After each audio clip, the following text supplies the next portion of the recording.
Olá, família! Sejam todos bem-vindos ao estudo diário das Escrituras. Essa semana nós vamos estudar aqui como designação Gênesis capítulo 5 e também Moisés capítulo 6, tá bom? Vamos começar aqui em Gênesis, no capítulo 5, a partir do versículo 1 aqui, que diz assim, o primeiro versículo. Este é o livro das gerações de Adão, no dia em que Deus criou o homem, à semelhança de Deus o fez. Bom, aqui então, quando fala aqui de um livro, né? Na Pérola de Grande Valor fala melhor sobre esse livro de recordação, né? Que Adão ele fez ali, que fala não somente das gerações, mas conta também histórias dentro desse livro. E aqui, né, falando sobre que ele fez esse livro de recordação das suas gerações ali, não é todos os filhos, tá bom? Aqui a palavra no hebraico aqui, para livro de geração, significa, essa palavra geração aqui significa não biologicamente, significa uma linhagem com propósito. Então a gente vai ver que da linhagem de Adão vem Sete, e de Sete vai vindo as promessas, vai vindo o povo do convênio do Senhor. Então é nesse propósito que está sendo criado aqui esse livro de recordação. A gente vê, por exemplo, que não vai entrar Caim, não vai entrar os descendentes de Caim, somente essa descendência que é a descendência da promessa, conforme nós vamos ver aqui, tá bom? Então aqui o significado, né, desse livro aqui não significa então a semente biológica, mas sim os justos, tá bom? Da semente de Adão, aqueles que fizeram ordenanças e convênios. Tá? É esse o significado aqui. No Velho Testamento, no Manual do Velho Testamento, toda vez que eu falar Manual do Velho Testamento, quer que sabe que é uma fonte da igreja, é um manual da igreja. No manual, então, aqui do Velho Testamento, ele diz o seguinte: as genealogias de Gênesis frequentemente exclui pessoas que não participaram do plano do convênio, ainda que sejam descendentes literais, como eu acabei de citar sobre Caim, né? Então a gente não vai ver aqui na linhagem de Adão aqui a semente de Caim, tá bom? Então isso confirma o que nós estamos acabando de falar aqui.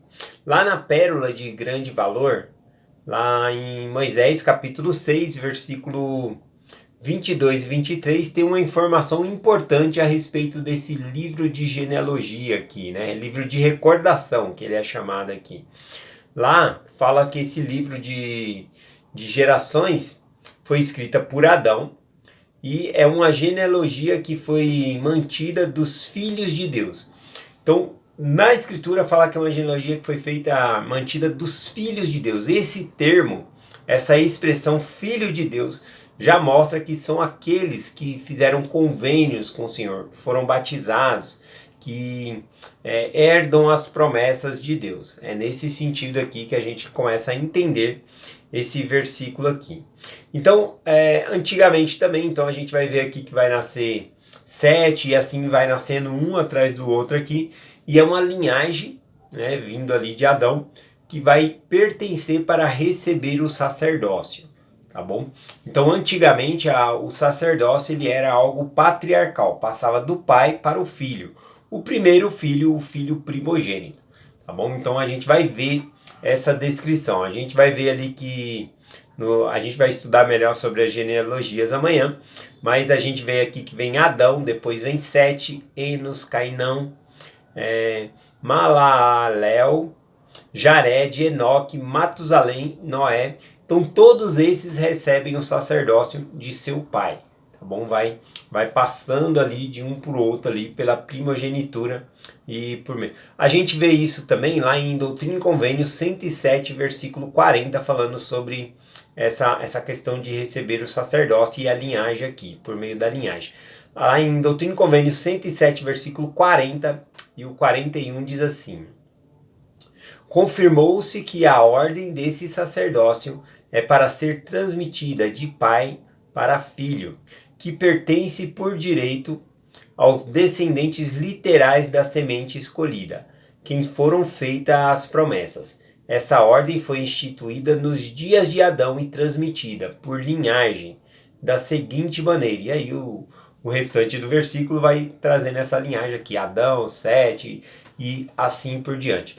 Então aqui a gente vê que o sacerdócio era passado dessa maneira, de uma ordem patriarcal. Passava do pai para o primeiro filho ali, e assim foi sucessivamente, tá bom?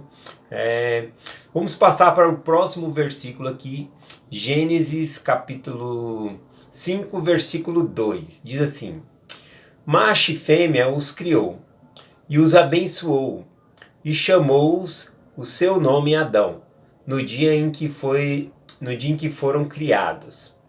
Bom, aqui a gente, nesse versículo, ele é curto, né, mas ele fala sobre o gênero, né? O gênero é uma característica essencial, então o Senhor coloca aqui, sobre macho e fêmea os criou. Essa distinção aqui, tá bom? Então o gênero, ele tá aí no plano de Deus também. Aqui também no versículo, coloca aqui que essa identidade tem um propósito eterno.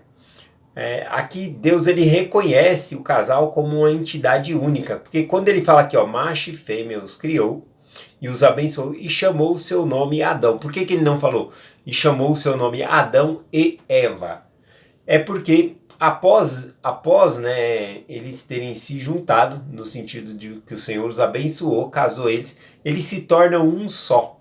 Então aqui o Senhor não menciona o nome de Eva de propósito. É para mostrar que Adão e Eva são um só. Inclusive o nome de Adão, ele tem essa pluralidade significando humanidade. O nome Adão, ele vem da palavra terra, da terra, e também da palavra sangue. Né? E quando o homem e a mulher se casam, eles se tornam um.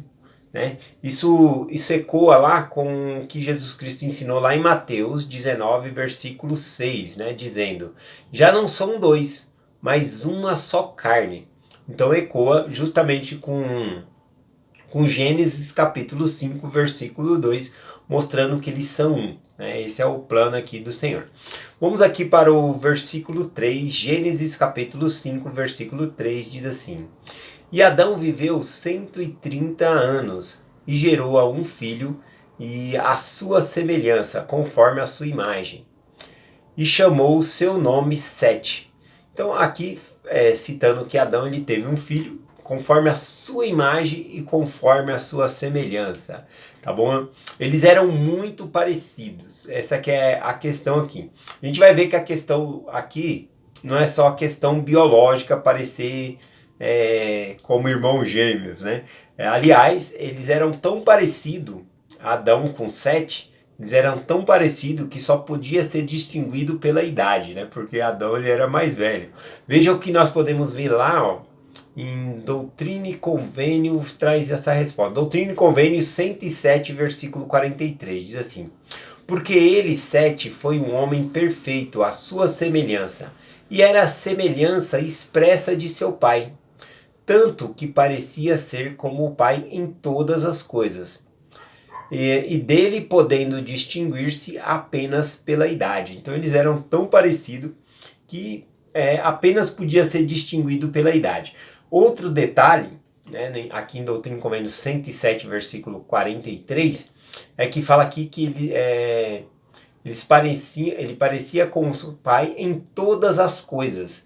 Então aqui quando fala em todas as coisas, ele está falando de caráter, fidelidade, ele não está falando mais da questão biológica. A questão biológica ali eles pareciam muito mesmo, porque o versículo revela.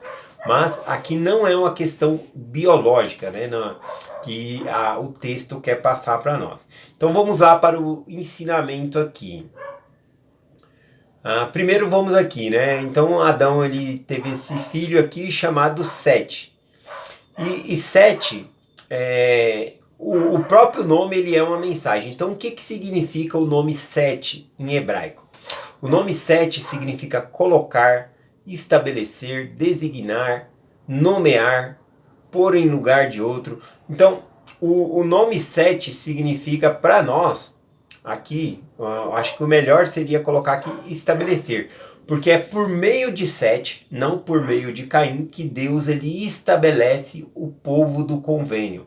a semente da promessa, daqueles que vão herdar as promessas de Deus, aqueles que vão herdar a autoridade das ordenanças e assim por diante. Então o próprio nome aqui, ele já traz a própria mensagem, que ele é alguém designado para receber o sacerdócio, para carregar a semente de Deus aqui na terra, tá bom? Então, aqui falando sobre isso, aqui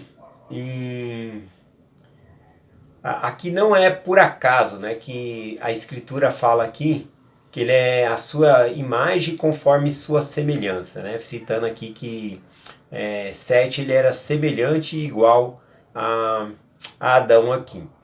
Aqui o que nós podemos ver, eu trouxe um paralelo aqui, no manual do Velho Testamento aqui diz o que? Sete foi escolhido para continuar a linhagem justa de seu pai, recebendo ensinamentos, ordenanças e autoridades. Sete refletia a fé, a obediência e o chamado profético de seu pai. Então aqui não é só uma questão biológica, né? É uma questão de se parecer em caráter. Na verdade, aqui a gente vai ver um padrão de Cristo, né? Porque veja bem aqui, ó, aponta para um padrão de Cristo. Isso é maravilhoso, ó. Deus criou o homem à sua imagem conforme a sua semelhança, tá bom? Aí nós vemos aqui que agora Adão gerou Sete à sua imagem também e à sua semelhança. E sabe quem mais foi criado à imagem e semelhança do Senhor? O próprio Jesus. A gente vê isso escrito lá em Hebreus capítulo 1, versículo 3, que diz assim, que Jesus, né, ele é a expressa imagem do Pai. Então, essa não é a questão, né? Porque Jesus, ele nasceu judeu, então os judeus, cada etnia ali tem os seus traços, né? Japonês tem uns traços, né? Outra linhagem aqui, por exemplo, judeus, eles têm um traço, africano, todo mundo tem um traço, né? de físico mesmo, né? daquela questão da etnia. Então Jesus, ele se parecia como um judeu. A gente não tem que colocar outra forma, né? Ele parece como os judeus parecem. Então, aqui quando fala que Jesus, ele era a expressa imagem do Pai, está falando do quê? Em caráter. Está falando em amor, em pureza, em todas as coisas. É isso. Então, aqui Sete, ele se torna aqui a semente, né, prometida, né, a semente que vai herdar aqui as promessas, o sacerdócio, receber os convênios de Deus, porque ele é por conta das escolhas dele, porque ele decide seguir ao Senhor, tá bom? Então é isso que nós devemos enxergar. É esta mensagem que nós compartilhamos hoje, em nome de Jesus Cristo. Amém. Até amanhã.